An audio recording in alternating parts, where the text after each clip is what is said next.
dos quadros neurológicos que tem degradação de neurônios, morte de neurônio dopaminérgico é o Parkinson. Que ela é responsável, além de você ter a vontade de buscar água, ela te dá a condição motora de você se movimentar. Então, no Parkinson, você tem perca de neurônio movimentos voluntários. O seu movimento acaba sendo... Qualquer movimento que partiu da sua vontade depende desse sinal químico. E tem um transtorno que a gente já falou aqui que também tem uma baixa de dopamina, que é o TDAH. O esforço, quando eu digo esforço, é esforço físico e o mental também. Você ficar focado, conseguir prestar atenção, depende também da atividade desse sistema. É por isso que quem tem TDAH tem mais dificuldade de ter controle, de colocar e manter o foco onde a pessoa quer.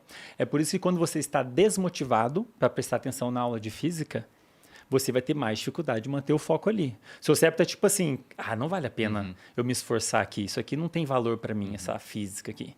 Agora, se é uma coisa que você vê um bom motivo para prestar atenção, é de se esperar que você tenha uma liberação, uma atividade da dopamina aumentada, você vai conseguir prestar atenção, você vai conseguir exercer esforço. E muitos medicamentos atuam nesse alvo. Eu ia falar então, isso você aqui tem agora. inibidores da monoamina oxidase, que é uma enzima que degrada a dopamina. Então, você inibe a enzima, a dopamina fica mais tempo na fenda. Você tem Venvanse e Ritalina, que é até certo ponto polêmico que o pessoal usa sem recomendação. Na minha opinião, são malucos que, se você não tem recomendação, você não pode tomar, porque aquilo é um derivado de anfetamina. Você está botando uma coisa perigosa no seu cérebro e mexendo num sistema muito sensível, que é usado para TDAH. Então, você tem a psicofarmacologia se apropriou desse sistema para ajudar a melhora funcional do paciente. Como reverter uma situação causada por estresse, etc. Quanto antes você intervir, melhor. Porque um cérebro ansioso e um cérebro deprimido, com o passar do tempo, fica muito bom em ser ansioso e ser deprimido. Então, logo que a pessoa abrir um quadro psiquiátrico, que via de regra gira ali por 17 a 22 anos, é o pico de abertura de depressão, bipolaridade, etc. É um adulto jovem, normalmente abre o quadro. Isso tem até razões sociais que é debatido do porquê que se abre nessa idade. A intervenção precoce é a melhor. Inclusive, tem pessoas que abrem um quadro de depressão e entram em remissão sem intervenção. Às vezes o amigo ajuda, vai jogar futebol, vai sair com as amigas, não sei o quê, e a pessoa melhora sozinha. Algumas não. Mas quanto antes você intervir, a chance de remissão dos sintomas é maior. Porque o cérebro muito tempo deprimido e muito tempo ansioso, por exemplo, ele cria circuitos, viu, que a gente chama de neuroplasticidade, que faz o cérebro ficar muito bom naquilo. Vira a média do comportamento do cérebro, digamos assim. E concreta. É como se você estivesse aprendendo a ser ansioso. Por exemplo, você tem fobia social. É tipo o obeso que fica obeso muito tempo, quando emagrece é mais fácil recuperar o peso. Exato. E a tal dopamina é um dos memória. sinais que mais está envolvido com essas mudanças com a neuroplasticidade. É como se fosse um guia. Isso. Faz isso daqui que isso aqui vale a pena, não faz isso que isso aqui não vale a pena. E às vezes a pessoa vai direcionando a vida dela para um estilo de vida inadequado. Pode envolver alimentação inadequada, pode envolver... Esquiva experiencial. A pessoa, por exemplo, com fobia social... Pô, o Brunão, a Malu chamaram para ir no podcast. Aí ele tem problema ali de falar em público, ele se esquiva. Aí depois se esquiva de novo. E é gostoso se esquivar, velho. Você tem uma situação que é relativamente desconfortável, perigosa. você se esquiva. É bom se esquivar, só que a longo prazo, velho, você tá fazendo um comportamento que tá te levando para uma inaptidão comportamental. E o seu cérebro, quando é gostosinho se esquivar, então você tá na faculdade, tem que apresentar um trabalho. O Andrei fala, não, Wesley, pode deixar que eu apresento. Que delícia, cara. Que bom que eu me esquivei, me livrei disso, o meu cérebro gera um sinalzinho de recompensa e armazena aquilo, cara, um reforço. Na outra vez eu vou querer me esquivar de novo e quando eu abro um quadro de fobia social. Eu ia dar um exemplo, né? Lá de casa, inclusive, do meu irmão. Eu sou uma pessoa muito expansiva, sempre falei muito, sempre fui muito sociável. E o meu irmão também é assim. No entanto, ele não foi assim durante a adolescência, início da adolescência, da juventude lá, 9, 10 anos, 11. E meu pai via esse comportamento e meu pai criou uma regra lá em casa. Inclusive, esses dias eu dei essa dica lá no meu Instagram, que alguém perguntou e falou, nossa, eu sou muito envergonhado, o que eu faço, Malu? Você vai ser o porta-voz da mesa todas as vezes que você sair com seus amigos. Meu pai fazia isso. Foi Ninguém desconfortável fazia no início? pedido. A gente chegava no restaurante e ninguém comia enquanto meu irmão não fazia o pedido. Foi um trabalho que meu pai fez. E hoje em dia, o meu irmão, sem vergonha, é apelido pra ele. Sim. Porque meu irmão fala, meu irmão é expansivo também. No entanto, isso aconteceu e meu Comunica pai bem. fazia. Meu irmão se comunica muito bem e meu pai fazia isso. Então, a gente sentava na mesa, todo mundo falava o pedido pra ele e ele tinha que chamar o garçom e pedir. Parece ridículo, né? Não, Mas é muito legal. É interação. um desconforto e era um desafio pra ele e funcionou. Então, pra você aí que é tímido, talvez tentar esse desafio. Não é uma coisa Sabe muito como que chama isso? surpreendente. Terapia de exposição. Um psicólogo cognitivo comportamental que pega um paciente com ansiedade vai fazer exatamente isso. Olha aí, Ele meu vai pai. hierarquizar. Mas aos pouquinhos, Aos né? pouquinhos. Porque senão você pode traumatizar Exato. a pessoa. Ele vai hierarquizar. O que é mais difícil? Falar no grupo da turma, no WhatsApp. Então, beleza, vamos começar. O que é mais fácil, perdão? Vamos começar por ali. O que é o mais difícil de todos? Falar com a menininha que eu gosto. Então, beleza, vamos devagar, Era vamos só o subindo, garçom, vamos né? subindo. Não era tanto assim.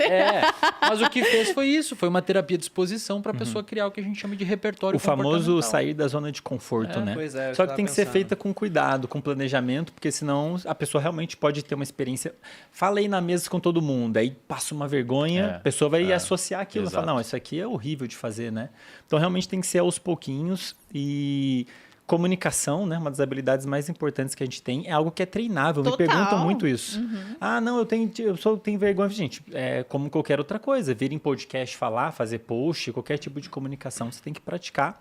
E é importante você prestar atenção no processo, né? Porque conforme você vai fazendo e vai tendo esses micro sucessos, pô, falei na mesa, consegui dar um oi. Você tem que registrar aquilo, você tem que prestar atenção, falar, olha, eu fiz aquilo ali e tive um negócio legal. E aí seu cérebro vai aprendendo, fala, bom, na verdade, falar com o garçom é legal. Exato. Na verdade, falar com a menina é legal. E no final das contas, você muda o seu comportamento no longo prazo, né? E o pessoal sempre fala bastante da oratória que a gente tem. O pessoal fala, nossa, Bruno, como é que você fez para ter uma oratória boa? Eu era tímido quando era mais novo. E o exército me ajudou muito nisso, porque assim que eu entrei no exército, e não havia preocupação com trauma lá dentro disso. Não, Superaram essa parte. é. E vinha um palestrante, eles sempre pegavam um cadete, geralmente um primeiro de turma, eu era primeiro, para ter que agradecer a palestra que o cara fez. E era 2 minutos de discurso, que você ficava ensaiando durante 1 hora na sua cabeça, e você ia lá, falava, aprendia a controlar a respiração, o nervosismo. E lógico que fazer o que eu faço hoje ficou muito mais fácil, porque o exército me deu esse treinamento no final das contas. A minha... E sempre com reforço muito bom, porque se eu ia bem era elogio, se eu ia mal era humilhação pública. Era uma punição. Exatamente. O meu primeiro trabalho que eu apresentei na graduação, eu me formei no interior do interior do interior do Rio Grande do Sul. Eu apresentar para uma turma de 15, 18 pessoas, foi sobre transtorno do pânico. Sudorese, nó na garganta, sei lá o que, é taquicardia, eu sentindo tudo. E sabe o que o professor... É complicado o professor às vezes ver isso, mas também é azar, que veja. Quase me fudeu. Ele falou assim... Vamos expor daquelas. Ei, vira pra cá. Eu tava apresentando virado pro PowerPoint, cara. A turma horrível, toda lá não, atrás, eu virando pro traumatizante. PowerPoint. Ele falou, vira. Ele falou, sem condições pra sua apresentação, se prepara bem e volta pra casa e apresenta semana que vem. Eu falei, cara, ele podia ter ali ferrado pra sempre. Não ia estar aqui, não ia ter RD, não ia ter nada disso. Mas eu fui E fazer. um ponto legal, que eu não sei se está aí na pauta, que tem tudo a ver com saúde mental, isso que a gente está falando, é a comunicação digital, né? A comunicação no meio digital não é natural. Em vários aspectos. Então, na hora que você está gravando um vídeo, por exemplo, você não está falando com 4 pessoas, 10 Você tá falando pessoas. com ninguém, às vezes. Às vezes está falando com ninguém, é verdade, mas às vezes está falando com centenas. Exato. Né? Então, isso pode gerar um grau de estresse muito maior, né? E eu comento isso porque eu mesmo tive muita dificuldade com isso quando eu comecei no digital, que foi tipo pouco tempo atrás. E é uma barreira, né? Eu dou aula já há muito tempo, só que dar aula numa sala de aula e você começar a falar de conteúdo, e isso pode gerar um estresse maior, né? E tem uns estudos legais mostrando, talvez em parte por causa disso, que o uso de mídias sociais está associado a um aumento da incidência de depressão, por exemplo. Especialmente quem usa passivamente, só está acompanhando outras pessoas, então pode ter a ver com o fato de você ver alguém e falar, a pessoa está numa vida maravilhosa, minha vida não está legal, fica comparando, né? Até porque o pessoal fala que após a pandemia, os quadros de depressão e também de ansiosidade, tudo isso aumentou, porque o pessoal, primeiro, ficou trancado em casa e, segundo, que o uso de rede social também explodiu nesse período. Sim. As maiores lives que a gente fez em termos de audiência, algumas foram naquela época, sendo que hoje a gente está com perfis 3 vezes maiores, por exemplo. Vocês acham que por trás dos níveis de dopamina mais baixos e de problemas psicológicos está a questão da vida ser muito fácil hoje para grande parte das pessoas? Porque a gente pensa, né, compara com, sei lá, não precisa nem voltar milhares de anos atrás. Volta 200 anos atrás. Você não tinha água encanada. Você, dependendo de onde morasse, não tinha luz. Você não tinha coleta de esgoto. Aqui no Brasil, infelizmente, mais da metade da população não tem ainda, né? Mas nas cidades grandes, pelo menos, já tem. Então, hoje, você gira a torneira com a água potável. Você vai no mercado, tem a comida lá a um preço relativamente barato, sobretudo comparado com o passado. Então, as grandes motivações do ser humano ao longo da história, me manter hidratado, alimentado, seguro, tudo isso está muito mais fácil hoje em dia. Será que as pessoas não perdem um pouco do motivo por trás das ações que elas querem ter e isso acarreta em níveis mais baixos de hormônio? É possível, porque se para fazer essa comparação, a recompensa, o motivo, atualmente é comum ele ficar mais longe. Antigamente, para você se alimentar, você saía para caçar, saía para colher. É uma tarefa relativamente simples, né? Agora, para você conseguir se alimentar, você tem que trabalhar. Para você trabalhar, você tem que se formar. Então, a gente adicionou uma série de camadas. Viver atualmente é mais complicado, é mais complexo. E a gente se perde no meio do caminho. Tem uma regra geral dessa tal dopamina que é a seguinte. Quanto mais longe a recompensa está, menor é a tendência de você liberar a tal dopamina. Quanto mais longe está o motivo, a recompensa, mais difícil é você se motivar para ir buscá-la. Seu cérebro meio que não gosta de perder tempo, de gastar tempo, está muito longe. Então, e a gente olha que na realidade atual, né, as pessoas entram na faculdade. Entram por quê?